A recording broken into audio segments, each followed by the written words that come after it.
Para que se den cuenta de a qué se refiere el BOR. Esto no es el BOR puro, pero es para que entiendan cómo todos los seres vivos tenemos un sistema de equilibrio perfecto. Fíjense cómo logras, es hermoso, este video es viejo y es hermoso, lo usamos o lo usan en todos lados. Es impresionante. Es un búho, pobrecito, está todo amarrado.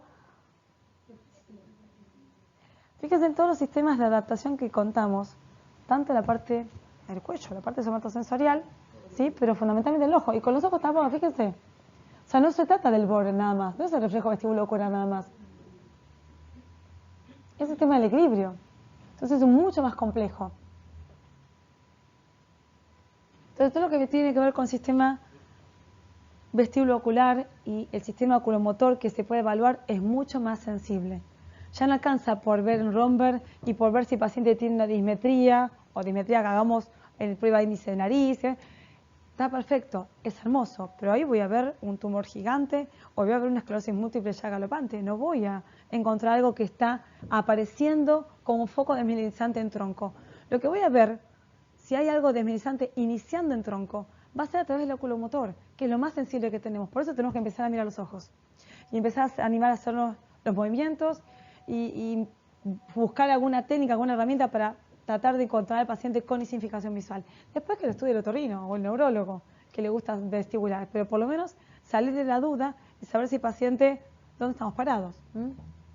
Bien, y como les decía, bueno, es bastante complejo. Todo este sistema no es fácil de estudiarlo, gracias a genios que fueron viendo distintos tipos y maniobras, nos permiten diferenciar. Que no es tan sencillo como este corte, ¿no? Todo lo que es periférico, perfecto. Todo lo que está desde el nervio vestibular para el oído, todo eso es periférico. Ojo, porque acá hay una porción central que hasta que no ingresa en el núcleo vestibular se manifiesta como periférico. Entonces tenemos un montón de patologías, o incluso algún accidente vascular que complique la entrada de la información al núcleo vestibular. El núcleo vestibular está sano, por ende la manifestación clínica es periférica y nos confunde. El tema está que generalmente cuando hay un compromiso vascular bastante importante, algún núcleo más toca, de costado, de rebote, entonces algo más hay. El tema es buscarlo. Cuando aparecen estos cuadros decimos, ¿qué no vi? Clínicamente algo tenemos que ver, pero entender que ahí está el conflicto. Nuestro conflicto es acá, no acá. Acá, mal o bien, vamos a encontrar toda patología periférica. El nistagmo hermoso, que cumple la ley de Alexander, que es siempre unidireccional, que sin con fijación visual, que aumenta si le giro la cabeza, que aumenta si lo acuesto y lo levanto. Perfecto, le hago las pruebas, me da todo para el oído. El problema es acá, en este ingreso, los tumores de ángulo pontocerebroso que pueden comprometer el tronco o el ingreso a los núcleos, lo que es prenuclear. Entonces tenemos que sigue siendo periférico por definición, pero en realidad es central. Y ahí está lo más importante. Ya lo hablamos. Es lo incómodo que es esta visión. Es terrible. Los migrañosos hasta ahora ya me van a querer, me van a odiar. Es terrible. Eso es no tener BOR. Y eso, por ejemplo, en la vestibulopatía bilateral. Imagínense, mírense su mano y hagan esto. Eso es no tener BOR. Imagínense caminar y ver todo así todo el tiempo. Andar en auto y no poder tolerarlo. O sea, la vestibulopatía bilateral es nuestro miedo. Cuando nosotros tenemos que pelear con, y digo pelear de una forma adecuada de decirlo, ¿no? Porque me peleé un poco con mis compañeros, pero en el buen sentido. Yo acompaño mucho a los cirujanos y fundamentalmente a los cirujanos de oído que hacen implantes cocleares, ¿sí? Defendiendo un poco de evaluar primero la función vestibular. Pues si yo, por ejemplo, con el implante coclear puedo dañar la función vestibular de un oído que está sano y el otro ya estaba dañado de antemano, le dejo una afección bilateral con una oscilopsia importante y una ataxia importante y el paciente no se recupera. Entonces, por eso es importante estudiar antes y después de las cirugías a los pacientes. Bueno, esto es una forma, una manifestación, una manera de explicarlo un poco, pero nunca sabemos lo que se siente, salvo que pasemos por ese mareo. Bueno, esto es más de lo mismo que ya hablamos, la importancia de la evaluación ocular, postural, vegetativa, como concepto. Esto no es un tema menor, esto está avanzando mucho en la investigación porque hay áreas corticales que se activan con la función vestibular, ¿sí? Y no es casualidad que son paralímbicas, son alrededor del área límbica. Entonces no es casualidad que el paciente estresado se maree, que el paciente con una vestibulopatía de base, ante una situación de estrés, se maree. ¿Por qué se descompensa? Algo que yo había compensado y estaba muy equilibrado, el paciente viene con un montón de problemas personales y totalmente mareado. ¿Por qué? Bueno, hay un tema de manifestación que tiene que ver con la parte de la corteza. Hay, aparte, no nos olvidemos, a eso voy, que aparte de la vía vestíbulo cerebelosa, vestíbulo espinal y vestíbulo ocular, está la vestíbulo talámica y algo que llega a corteza, que hace a la orientación espacial. Entonces, cuando el paciente empieza, ¿sabe, doctora, que tengo sensación de que todo esto me quema? Nos miramos entre nosotros y decimos, esto está medio... No, estas sensaciones de cabeza liviana, cabeza pesada, de quemazón, de dolor, tiene un sentido. Se está investigando, ¿sí? No hace el diagnóstico nuestro, pero que sepan que todo tiene un sentido. Hay que escuchar al paciente que no se está inventando nada, no se está diciendo nada que no sea real. Pasa que es difícil y se va avanzando en poder comprobarlo. De esto ya hablamos, cuáles son los patrones más importantes. Es uno de los más importantes de todos. El BPPV se lo tenemos que clasificar, es un vértigo, aparece reiteradas veces cada vez que el paciente cambie de posición. ¿Sí? Entonces, rápido por acá. ¿Qué es el vértigo? ¿Todos saben más o menos lo que es el BPPV? No. Repasando un poco. Desde la fisiología rápida, la fisiopatogenia, es vértigo posicional paroxístico benigno. ¿Qué es? Nosotros tenemos estructuras que dijimos los canales semicirculares, el utrículo y sáculo. ¿Sí? El utrículo y sáculo tiene función, dijimos, de aceleración lineal y aceleración de costado también, pero es lineal. La función del oído se maneja a través del líquido endolinfático, que más que líquido es como un aceite de pesado, ¿sí? Pero es líquido. Entonces, cuando yo giro la cabeza, tengo receptores con células ciliadas que se mueven para un lado y se mueven para el otro. La función gravitacional que tiene el sáculo y el utrículo es muy importante, pero también tiene que ser muy sensible. Sensible y no tanto, porque si no todo nos marea. Entonces, para eso tenemos células ciliadas que necesitan un poco de peso en sus bordes libres, para que se puedan mover. Ese peso se lo dan unas partículas de carbonato de calcio, que son los famosos otolitos. ¿Sí? Hoy se sabe que es una red de otolitos, una malla que esté pegada entre sí, e incluso hoy se sabe que no es que los otolitos se mueven, sino que las células se mueven abajo de los otolitos. Pero en verdad es una red que se puede dañar porque el paciente tuvo un politraumatismo, o porque tuvo un latigazo cervical. Ya un accidente, un antecedente de un TEC, ya da inicio de que esa malla puede estar dañada. Otras causas de daño de esa malla a veces puede ser la falta de irrigación sanguínea. Se estudió mucho y se cree, es una de las principales hipótesis, de por qué el paciente migrañoso tiene más chance de tener BPPV. Y se cree que tiene que ver más con la irrigación terminal o la hipoirrigación, ¿no?, del utrículo, que genera una degeneración macular y hace que esas piedritas se suelten fácil. Entonces, lo importante de entender es que el utrículo tiene estas piedritas, que cada tanto todos tenemos alguna piedrita suelta. El tema está cuando son varias y en grumo empiezan a tener peso. Entonces, por un tema anatómico, este ejemplo no es un video, por un tema anatómico, también quiero volver atrás, ¿ven ahí? Por un tema anatómico, se están sueltas las piedritas, y yo me dormí una siesta, ¿sí?, en tal posición, se me meten en el canal posterior. Y el canal posterior es el más frecuente. ¿Por qué? Porque más cuento para atrás, es el más frecuente de todos. El canal anterior se suele afectar cuando el paciente hace alguna abdominal o cuando yo le hice alguna maniobra que no le vino bien, se le mandaron en la anterior. A veces nos pasa que haciendo la maniobra lo mandamos nosotros a la lateral. Eso se llama PPV idiopático, no, iatrogénico en realidad. ¿Sí? Nosotros decimos switch canal, cambio de canal. Entonces, a lo que voy es, el importante de la patogenia está acá, en el utrículo que está con las piedritas. El utrículo, el sáculo no, el utrículo es el que está en contacto con los tres canales. Si hay piedritas sueltas, cualquier maniobra que yo haga hace que ingresen estas partículas dentro del conducto, llamándolo canalolitiasis. Ustedes van a ver y van a ver que hay otra entidad que se llama cupulolitiasis, que es cuando permanecen tanto tiempo libres que se pegan a la cúpula.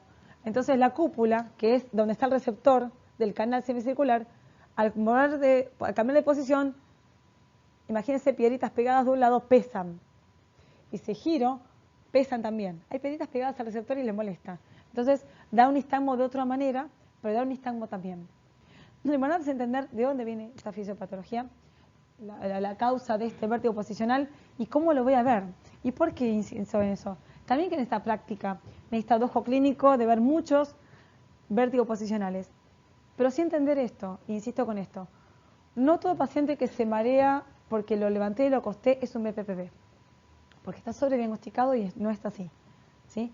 Que hay muchos BPPV sobrediagnosticados, es verdad también, pero no todo paciente que se marea porque le acosté y le vi que el ojito se movía es un BPPV. ¿Por qué? Porque vértigo posicional tiene una relación directa, el movimiento que exista dentro del canal con el movimiento de los ojos. Hay una ley que se llama las leyes de Ewald que definen cómo el ojo se mueve en dirección al canal estimulado. Entonces, si yo tengo un horizonte, si yo le giro la cabeza en la maniobra correcta para ver el canal horizontal, va a disparar un nistagmo horizontal. Si yo le estimulo el canal vertical, va a disparar un nistagmo vertical. Entonces, esas son las leyes de Ewald que nos permite. Pero no solamente eso, sino que para hacer realmente un BPPV, a les muestro esto, tiene que tener estas condiciones.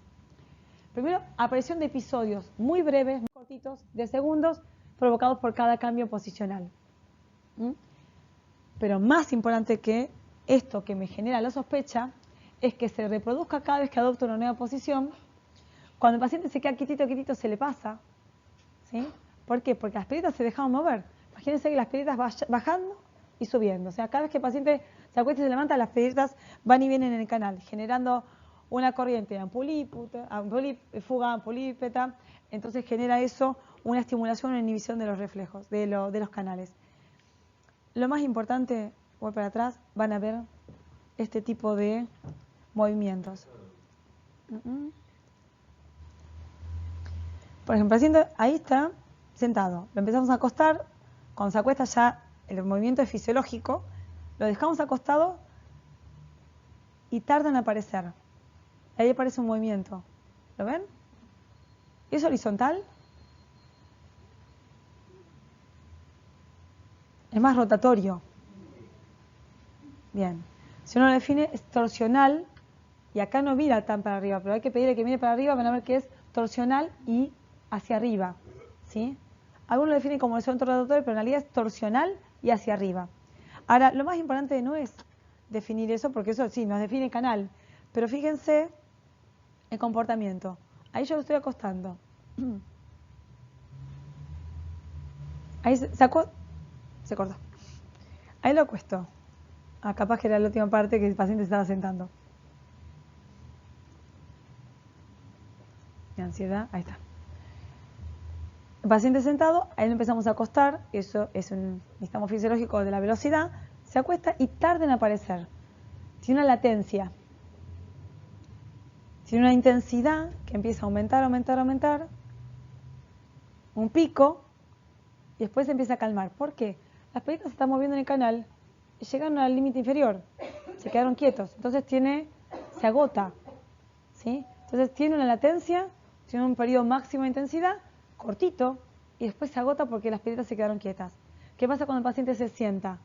Vuelve a hacer lo mismo en sentido inverso, el ojo se mueve en sentido contrario, con lo mismo, con la latencia, con intensidad y agota. Y otra característica, que ese paciente, traemos un paciente con vértigo posicional acá, lo acostamos, lo levantamos, lo acostamos, para que lo vean cada uno de ustedes, se agota, se habitúa en realidad, se empieza a negativizar. ¿Por qué? Hay por un lado una habituación central y hay por otro lado una diseminación de las piedritas, se empiezan a dispersar las piedritas, entonces cada vez lo vamos a ver menos. Si estamos en 48 horas, seguramente vuelve a tener estos síntomas. Entonces, que le hagamos varias veces no significa que le estemos reposicionando las piedritas, sino que lo que estamos haciendo es diseminándolas un poco y el paciente se siente mejor. ¿Sí? Pero lo que voy es, esas características son fundamentales. Después el paciente puede tener una CB, un tumor en fosa posterior, pero si cumple las características de que tiene fatiga, que aparece con intensidad, se agota y al sentarse revierte, eso es un BPPV sí o sí. No hay nada fisiológicamente en el oído que me explique otra cosa. ¿Sí? Entonces, por eso el diagnóstico es clínico. El diagnóstico es clínico, con ver al paciente. Lo único que necesitamos hacer es saber qué oído y qué canal estoy estimulando para poder desencadenarlo bien, diagnosticarlo y así hacer la maniobra para corregirlo. Es lo único que se necesita. Uno dice lo único, como si fuese poco, pero bueno, es lo más importante. Lo mismo. como siempre, un episodio brusco que es recurrente, al acostarse e incorporarse vuelve, pero síntomas vegetativos es probable que los tenga, a veces son muy intensos, ¿sí? No invalidan, no contraindican que hagan la maniobra, ¿sí? Lo que les recomiendo es dar un Reliberan. ¿No? Bueno, si la diagnosticaron, que hagan un Reliberan para después reposicionarlo, para que no les vomiten encima, eso puede ser. Pero más de una vez, no se puede reposicionar porque el paciente no está en condiciones. Se pasa un Reliberan y se espera un poco que esté en condiciones, pero el paciente no va a mejorar hasta que no le hagan la maniobra de reposicionamiento. ¿Mm? Bien, ¿a quiénes le hacemos estas maniobras? A todos los pacientes le hacemos las maniobras. Fundamentalmente a los adultos mayores, porque ¿qué dijimos? El BPPV se presenta en un 10% de los adultos mayores de manera sintomática. Entonces, muchos tienen sin decirlo, sin saberlo, porque es de la cervical. Le dijeron que es de la cervical, entonces lo tiene hace años. Bien, entonces maniobra de provocación, confirmación de reposicionamiento. Maniobra. Lo que me interesaría de repente es hablar de la posterior si quieren ustedes intentarla. La verdad es muy largo y no es la finalidad de la clase que ustedes sepan hacer una maniobra y diagnosticar un BPPV. No importa que ustedes diagnostiquen de qué canal, ¿sí? Pero lo van a derivar rápido para que la hagamos nosotros la maniobra. Estaría bárbaro que ustedes aprendan también. Pero lo importante es saber diferenciar lo que es un vértigo posicional de un vértigo postural. Lo que es un nistagmo posicional, que es un nistagmo generado por un BPPV, de un nistagmo postural de base. Pues yo acostarle al paciente puedo tener un upbeat, puedo tener un nistagmo para abajo. Y lo que sí es importante es que sepan ver los ojos, porque si yo al paciente lo acuesto, ¿sí? Y tiene un nistagmo que no coincide, no tiene latencia, no revierte, no se habitúa, si no cumple todas esas consignas, es un vértigo posicional central, es un BPPV central. Hace poco me pasó un paciente de 85 años, diabético, hipertenso, con un vértigo posicional de libro. Le hago la maniobra, se agarraba de todo, descompuesto todo, y los ojos no me mostraron un solo nistagmo. ¿Sí? Ese paciente obviamente se iba a resonar, no se fue hasta no se hace una resonancia. Ese BPPV central. No veo ningún nistagmo. ¿Por qué motivo no puede tener nistagmo? Ojo, porque uno de los motivos es que pase por la guardia y me den Dramamine. Así que ojo con eso. Traten de ver al paciente antes de que lo ceden. ¿Sí? Salvo que ustedes le diagnostiquen y le den Dramamine para que hagan la maniobra, así que el paciente esté tan descompuesto, tenga tantos síntomas vegetativos.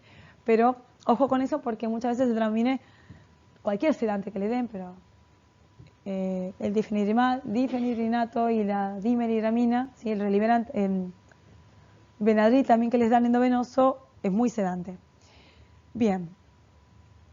Latencia, fatigabilidad, evitación. Por eso los puse en la clase para que lo tengan, les quede. La latencia es el tiempo que tarda el desplazamiento de las partículas, todo lo que ya dijimos.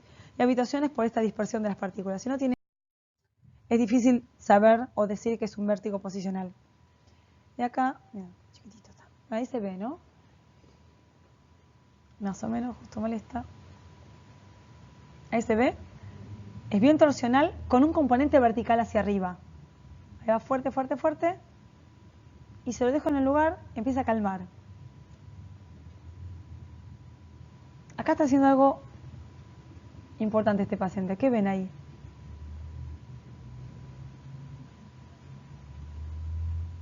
Una idea montosa acá, digo, es un nistagmo de tipo vertical y hacia abajo. ¿Sí? ¿Qué pasa con el vértigo posicional? El canal posterior es muy cortito, el vértigo que genera, y el nistagmo que genera es muy cortito. El del canal anterior es muy largo. Entonces, uno tapa al otro. Este paciente lo acosté y me empezó a dar manifestación del canal posterior. Cuando se calma el canal posterior, empieza a batir hacia abajo mostrándome el canal anterior. Tenía un BPPV multicanal, más complicado todavía. A veces tenemos multicanales y bilaterales cuando son postraumáticos. Uno no sabe por dónde empezar. Bueno, se empieza por el posterior, siempre que es el más fácil de reposicionar, y se empieza por el oído más sintomático del paciente. Pero este es un paciente donde tenía un vértigo posicional de canal posterior y de canal anterior también. ¿Sí? Yo no sé si quieren repasarlo, pero fíjense entonces. ¿Por qué en la misma maniobra estimula a los dos? En la maniobra de Dix-Holpike, que muchos deben conocer, al acostar al paciente, ahora vamos a ver cómo, se estimula el canal posterior y también el anterior. Para el canal horizontal, ¿qué hago? Acuesta al paciente, ¿sí? Le levanto la cabeza a 30 grados y le hago el McClure, que es girando la cabeza para un lado, ¿sí? y girando la cabeza para el otro. ¿Se anima alguno a venir acá? ¿Quiere que probemos? ¿Quiere que mostremos? ¿O dejamos para el final? Como quieran.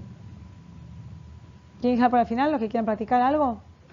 Bueno, es importante para saber, por lo menos saber qué tipo de maniobra hacer.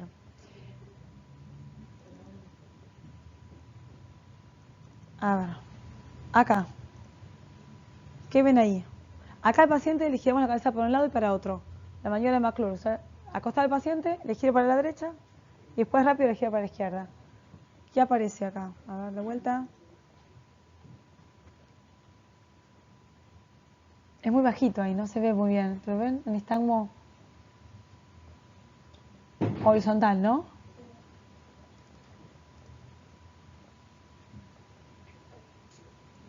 Ahí le giramos rápido la cabeza. Ven que es un nistagmo fisiológico primero y después se empieza a batir.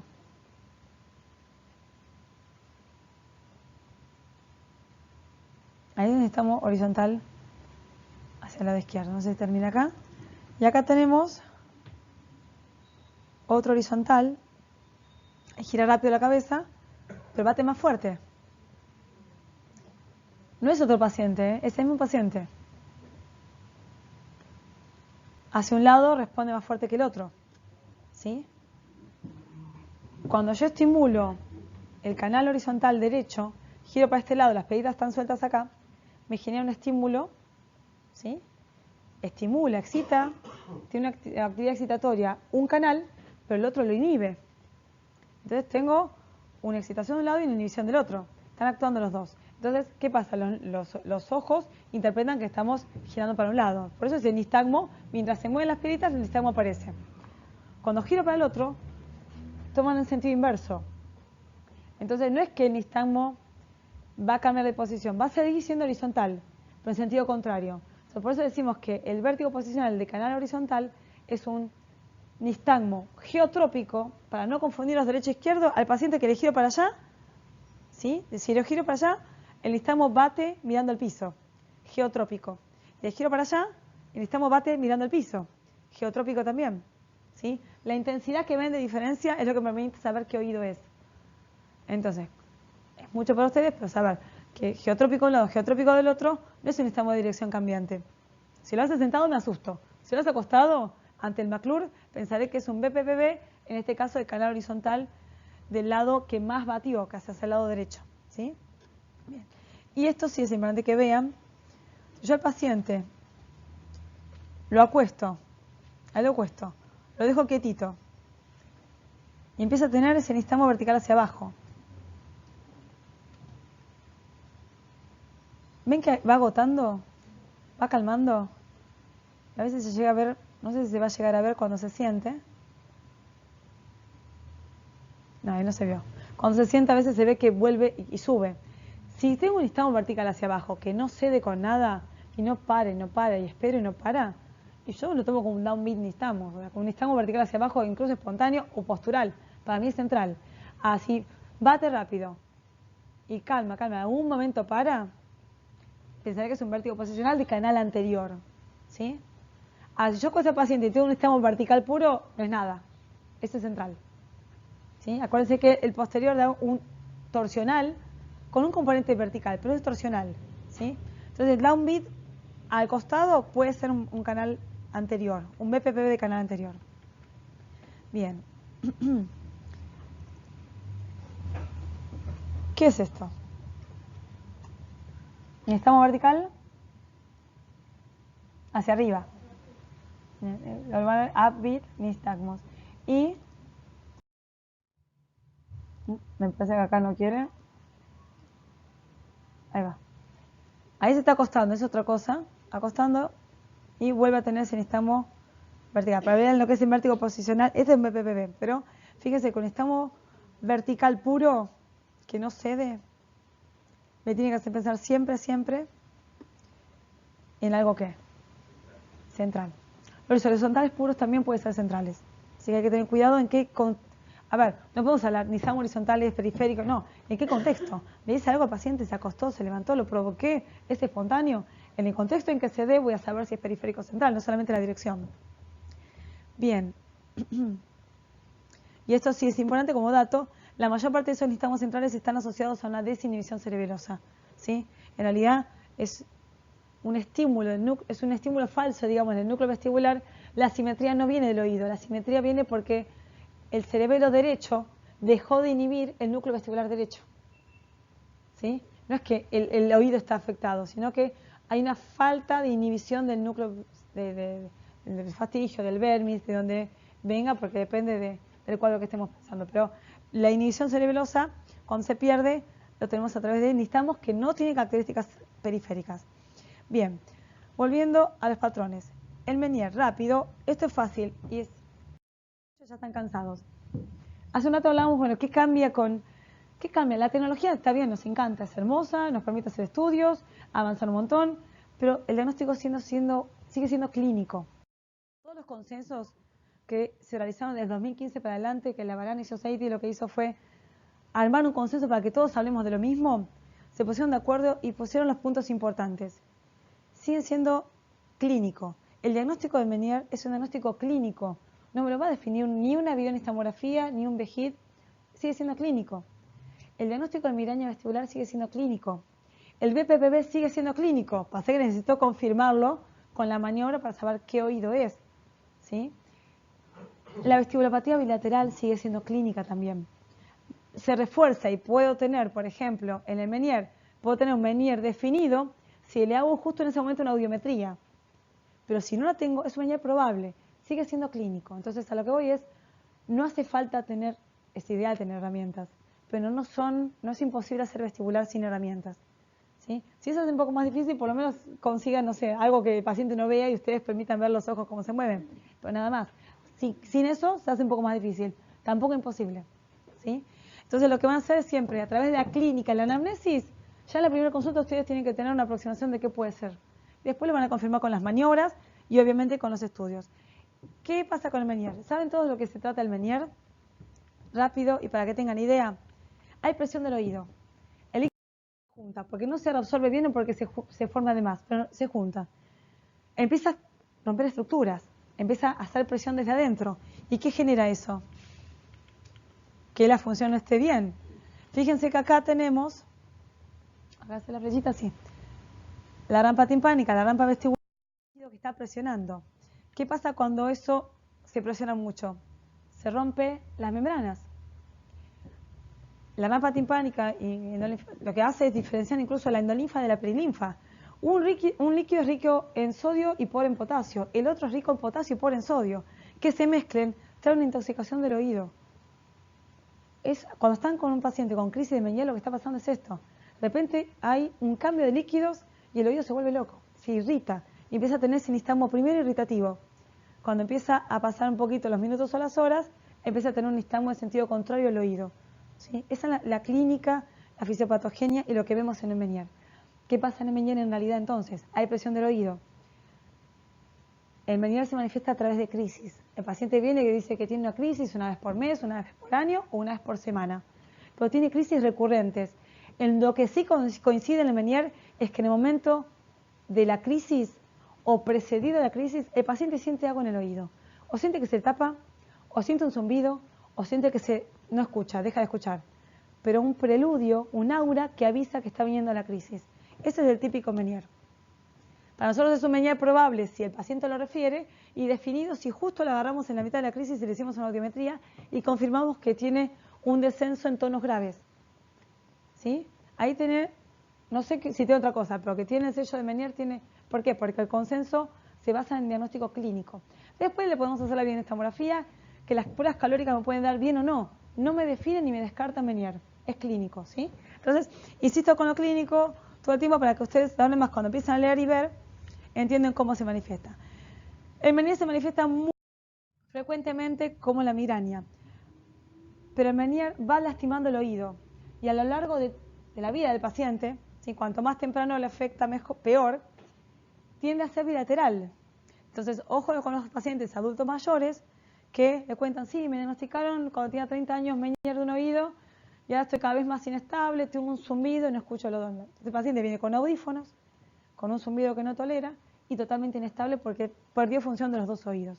El Menier tiende a la cronicidad, lastima los oídos de manera severa, El paciente deja de tener vértigo, pero se empieza a tener una inestabilidad progresiva y indefinida quiero decir.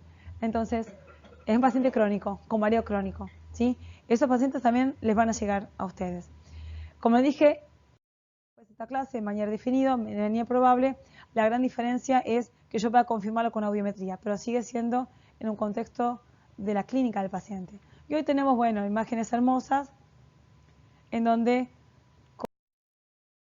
transtimpánica, también puede ser transtical y demás, pegado al niño, pero transtimpánica se están haciendo, se capta, y con tecnesio también se capta y puede pintar el líquido endolinfático permitiendo ver las dilataciones, ¿sí? Se está avanzando mucho y uno dice, ¿para qué sirve? Y para saber cómo está el otro oído. No es poca cosa, porque si yo quiero saber si el paciente de este oído que está lastimado y tengo que operarlo, tengo que ponerle gentamicina para dormirlo del todo el oído, porque el paciente no corta de ser vértigo, y le voy a poner gentamicina para terminar de lastimarlo, ¿sí? Y terminar con esa función vestibular, yo quiero saber cómo está el otro, porque si no estoy provocando algo bilateral. Entonces, se está avanzando mucho en eso, a ver si las imágenes pueden facilitar algo que todavía otros trabajos, otros estudios no permiten. La verdad que se está avanzando, pero bueno, no se hace en todos lados y es un poco más complicado. La migraña vestibular. ¿Quiénes tienen migrañas de acá? Seguramente, bien. Todos saben lo que es la migraña del paciente migrañoso, ¿sí? Ya les dije antes, o sea, resumiendo rápido, la migraña, como les dije, se enmascara y se transforma en vértigo o en mareo según las crisis. Entonces, la manifestación de vértigo recurrente tranquilamente puede ser migraña. La diferencia es que no va a tener la sensación de oído tapado del Menier. La diferencia es que no va a tener el zumbido típico del Menier. Pero ojo que un paciente migrañoso puede tener Menier y un paciente con Menier puede tener una migraña vestibular. O sea, se mezclan mucho, ¿sí? Y es un tema, tanto se mezclan que a veces le damos betadestina y le damos un topiramato para tratar la migraña. Pero son pacientes muy complejos en donde se relacionan. Los dos son vértigos recurrentes a dañar cada vez más el oído y generar un mareo crónico. Bien. Una parte de la migraña vestibular. La migraña vestibular no solamente manifiesta vértigo, sino mareo e inestabilidad. Y también lo que se llama visual vértigo, el vértigo visual, ese paciente que le genera un no sé qué, o le revuelve el estómago el ir en shopping, o ir o bajar escaleras mecánicas. El shopping tiene muchas cosas de luces transparentes, más que las mecánicas de acá para allá, mucho estímulo visual. El mareo del supermercado, cuando van y ven góndolas para acá, ven góndolas, toda esa información visual no la toleran, les hace mal. Entonces el paciente niega muerte, no tengo migraña, y tiene un vértigo recurrente, y niega a muerte la migraña, y el paciente tiene un perfil migrañoso, ¿sí? Entonces, el vértigo visual, la cinetosis, son equivalentes migrañosos, se llaman, que hay que estar atentos porque pueden tener los adultos mayores. Los chicos tienen otro tipo de equivalentes, como les dije, la tortícolis, ¿sí? Con sensación de mareo, el vértigo paroxístico benigno de la infancia, que es, de repente el nene se pone pálido, sudoroso, empieza a llorar, a vomitar, la mamá no sabe qué le pasa, los ojos se mueven y después se pasa, y no tiene nada.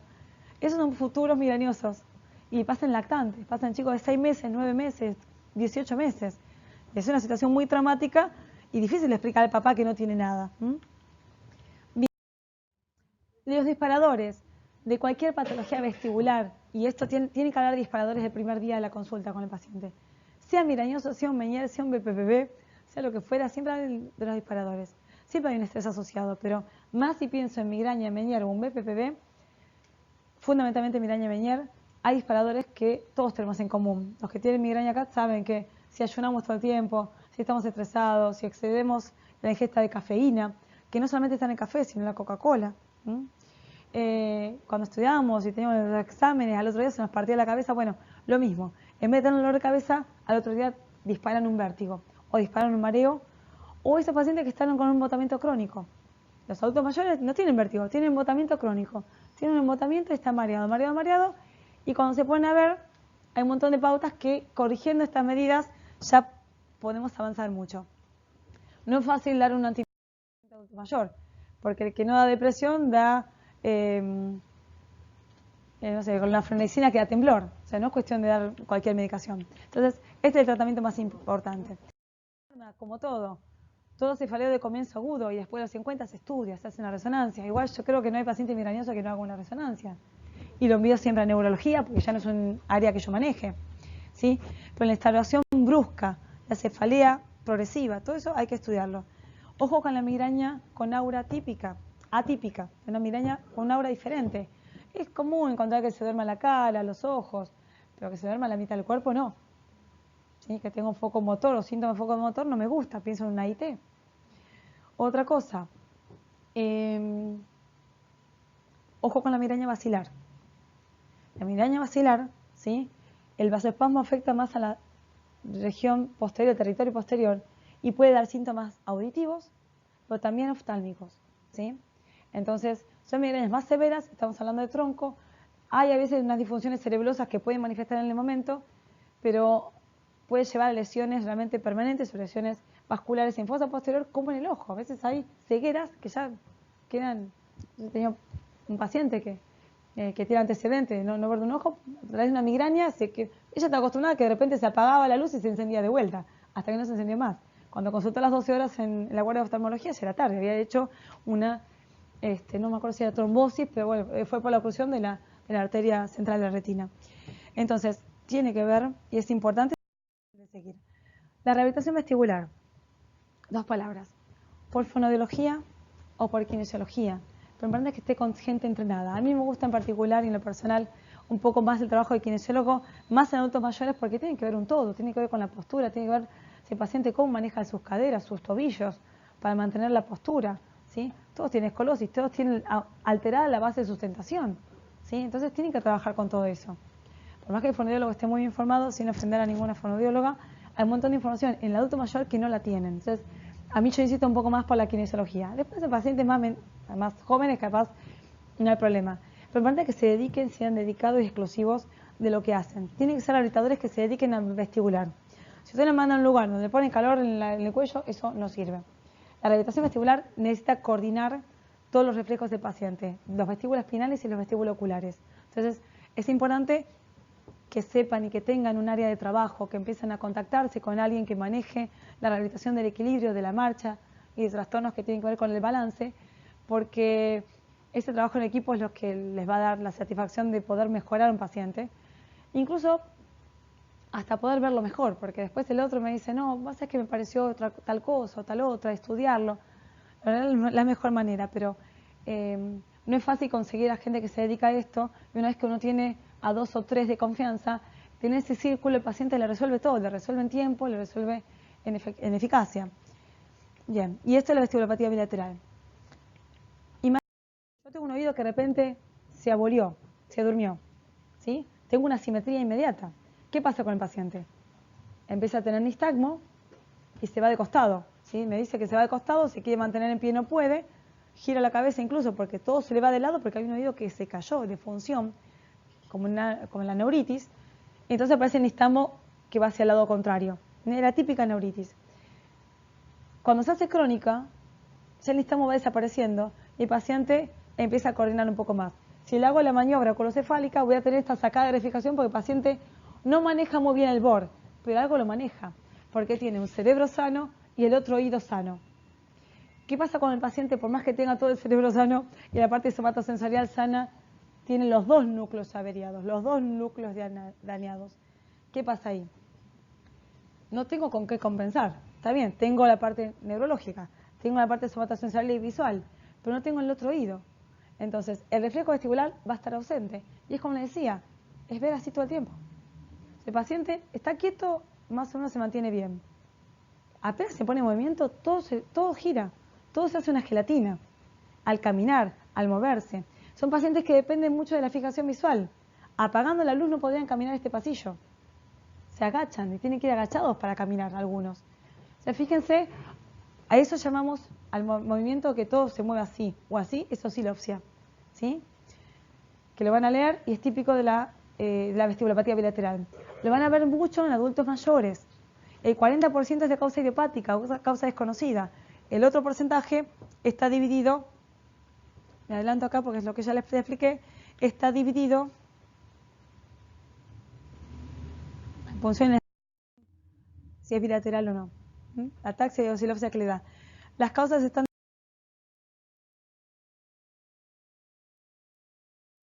divididas, el resto fundamentalmente de causa ototóxica. Recuerden los que vienen de radioterapias, de quimioterapias, de quimio, de medicamentos autoinmunes, ¿sí? Que son vestibulotóxicos, aparte de ototóxicos, de la gentamicina. Mi marido es traumatólogo. Ya me cansé, ahora ya no pega tanto, pero me cansé de preguntarle cuántos pacientes con gentamicina tenían internados. Los dos hacíamos la residencia en Churruca. Nada, le dan a pasto. También el riesgo-beneficio. Pero dentro de ese riesgo-beneficio tampoco hay un seguimiento, no nos avisan. Estaría bárbaro que nos avisen para ver qué podemos hacer al respecto para, del otro lado, contrarrestar un poco los efectos. Si hay algo que se puede hacer, si le puedo dar algún estabilizador de membrana, por lo menos una luz de esperanza que el paciente no se dañe tanto. Pero bueno, la gentamicina se da mucho. Sí. Por la furosemida está. Lo que pasa es que la furosemida tiene una toxicidad más leve que otros y es transitoria. No es tan, o sea, dentro de los tóxicos es tóxico, pero es transitoria. Le dejas de dar furosemida y revierte. Salvo que vos, a pesar de mareo, no le escuches al paciente, le sigues dando y empieza a dañar más. El paciente con mareo va a consulta y le sacan la furosemida. Entonces el paciente revierte. Con otros tóxicos se daña y el daño queda. Y estamos hablando de otros medicamentos, los tratamientos estreptomicina, ¿sí? Todos los medicamentos para la tuberculosis, para las neumopatías severas. Entonces, hay un pool de medicamentos que en adultos mayores generalmente por H o por B tienen su historial. Entonces hay que ver esos pacientes si puede tener que ver con eso. Yo en este momento tengo una paciente, hace poquito en el área hablamos de vestibulopatía bilateral y se me despertó la lucecita, una paciente de 85 años internada, un mareo que no lo puedo levantar, no se puede levantar de la cama. La pude sentar un poco y no le veo un nistagmo. Le hago la maniobra colocefálica y veo un desfasaje de los dos lados, ¿sí?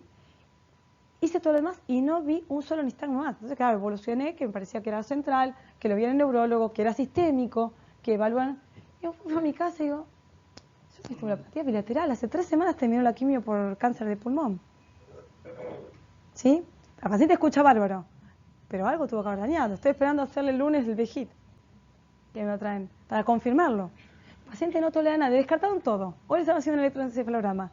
Pero falta descartar una cosa importante que es la vestibulopatía bilateral. Claro, en este caso es aguda, no es como un veragudo.